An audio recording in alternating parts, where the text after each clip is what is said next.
Next question देखिए, the velocity time graph plot of the motion of a body is shown below. ये we T graph दे रखा है, acceleration time graph पूछा हुआ है। Simply देखो, जब भी वी टी ग्राफ दे रखा हो तो एक्सेलेरेशन क्या होता है, D V by D T, और डिफरेंशिएशन का मतलब ग्राफ का स्लोप। तो D V by D T मतलब slope of velocity time graph. अब टाइम डिफरेंशिएशन टी के रेस्पेक्ट में डिफरेंशिएशन किया गया तो स्लोप भी विद टाइम एक्सेस लिया जाएगा, बस ख़त्म काम।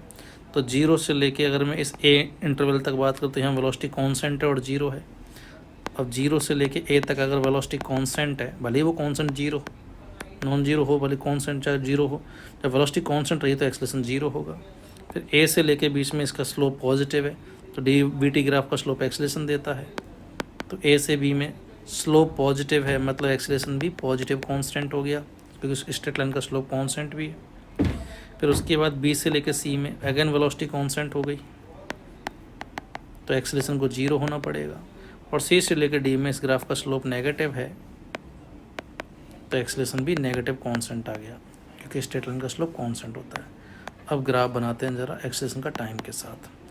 तो सबसे पहले तो देखते हैं ओ जीरो से ए में, जीरो ओ से ए में एक्सेलरेशन जीरो है, उसका ए से बी में पॉजिटिव कांस्टेंट है, उसके बाद बी से सी में अगेन जीरो है, और सी से डी में नेगेटिव कांस्टेंट है। तो ऐसा ग्राफ देखना है अपन को। तो फर्स्ट में ये नहीं है, सेकंड में पॉजिटिव में तो जीरो, जीरो से यहाँ पर तो जीरो है, बट यहाँ स्ट्रेट लाइन से बढ़ता हुआ गलत हो गया।